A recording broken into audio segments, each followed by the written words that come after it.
シェルマダブルシックスのステルスブラック。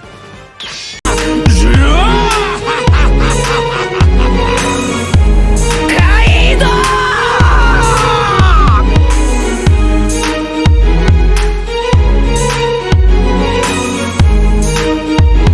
Salut les théologistes, j'espère que vous allez bien. Je vous retrouve aujourd'hui pour vous présenter mes différentes théories sur le chapitre 1032 de One Piece. Un chapitre vraiment que moi-même suis en train d'attendre là, parce que dans le chapitre 1032 de One Piece, Sanji vraiment nous a prouvé, Sanji nous a laissé avec vraiment une chose vraiment très intéressante. Une nouvelle technique appelée Hell Memory, une nouvelle technique qui a vraiment à faire valsanguer vraiment Queen. Alors je vous retrouve aujourd'hui pour pouvoir continuer ce combat, pour pouvoir établir plusieurs théories sur ce combat. Et grand merci à vous tous de vous abonner sur ma chaîne YouTube, car je suis en train de bosser aujourd'hui pour essayer à atteindre les 100 premiers abonnés de la chaîne avant la fin de novembre. Alors si vous êtes en train de regarder la vidéo, n'oubliez pas surtout de vous abonner et de me laisser votre pouce bleu pour me soutenir dans mon travail. Si vous êtes prêts, commençons déjà cette théorie. Chapitre 1032 de One Piece. Sanji n'a pas voulu remettre la Red Suit. Pourquoi? Parce que dans ce chapitre, Sanji est en train de regretter d'avoir mis la chose, d'avoir mis cette Red Suit sur lui. En regardant vraiment la page où on montre vraiment Sanji, on voit vraiment qu'il regrette d'avoir mis la Red Suit sur lui.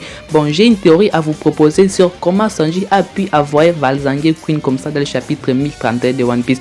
Mais pour cela, revenons un peu au flashback entre Jange et Queen. Dans ce flashback là, Jange nous a très bien dit qu'il rêve vraiment de créer des créatures parfaites, sa cœur. Bref, vous connaissez les caractères de ses frères, des frères de Sanji. Et si je vous disais qu'en fait le but de Jange était à fait de créer des créatures qui n'auront pas besoin d'utiliser la Red Suit. Nous savons tous, pour qu'ils puissent utiliser à fait leur puissance, ils ont besoin de la Red Suit. Alors si je vous disais que fait la créature que John voulait créer, ce n'est pas à fait de recourir aux Red Suit, mais avoir ses capacités à permanence, avoir ses capacités à tout moment. Car nous avons très bien vu sur OK Khan que si les Germains n'ont pas par exemple la Red Suit, ils ne sont pas très forts, leur puissance n'est pas tellement élevée. Comme vous êtes en train de le voir aujourd'hui avec la métamorphose de Sanji, Sanji est la parfaite créature. Oui, Sanji a dit il ne va pas remettre la Red Suit sur lui. Oui, pour moi c'est normal. Pourquoi? Parce qu'il n'a pas besoin de la Red Suit. Ses capacités là d'ailleurs de la Red Suit sont à lui, sont enfouis à lui, mais ça va commencer à se développer petit à petit.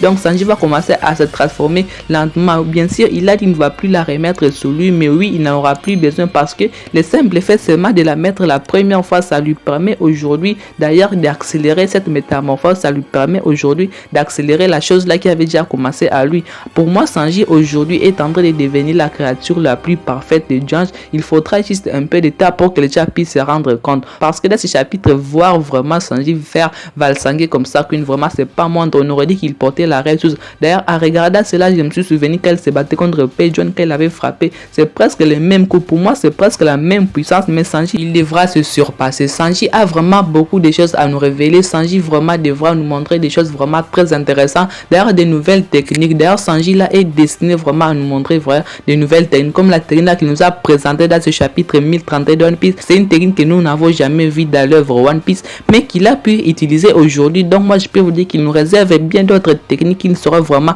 extrêmement très intéressantes dans les futurs chapitres de One Piece. Bien sûr, le personnage de Sanji sera très développé, car il reste vraiment beaucoup de mystères à lui, car avec le développement de la Red Suit qui est en train de prendre possession aujourd'hui de lui, avec les métamorphoses qui est en train d'entrer à lui aujourd'hui, là Sanji est en train de devenir très important pour l'œuvre One Piece, non seulement pour l'œuvre mais aussi pour son équipage. Il va devoir terminer ce combat par ses moyens, comme il a très bien dit, et par ces moyens là ça sera à faire des moyens très intéressants, des moyens à nous pouvoir de nouvelles techniques. Il a décidé de ne pas recourir à la technologie, mais il a décidé plutôt à recourir à sa propre force. Bien sûr, Sanji ne nous a pas encore révélé les résultats de son entraînement. Lui il s'est entraîné, bref, il nous a pas encore beaucoup montré sur son entraînement, mais selon moi je pense que nous pourrons aussi avoir un flashback des mauvaises filles là qu'il a dit aller s'entraîner avec, un flashback avec ses filles, et à nous montrer en fait la plus puissante technique qu'il a pu développer avec ses filles, une technique vraiment, une technique que nous n'avons jamais vu. N'oubliez pas que depuis, je crois, l'ellipse de One Piece, nous n'avons jamais eu en fait un parfait combat de Sanji avec quelqu'un vraiment qui est en train de se battre sérieusement. Donc Sanji a vraiment besoin d'avoir un power-up, et aujourd'hui là il est en train de se battre contre Queen pour réussir à avoir un excellent power-up. Bref, c'est tout ce que je voulais vous présenter dans cette vidéo comme théorie qui concerne Sanji. J'espère que cette vidéo vous a plu. Je vous retrouve à très bientôt là pour toujours des théories sur le chapitre 1032 de One Piece. On espère que Sanji va devoir terminer les combats dans le chapitre 1032 de One Piece. Ciao à tous.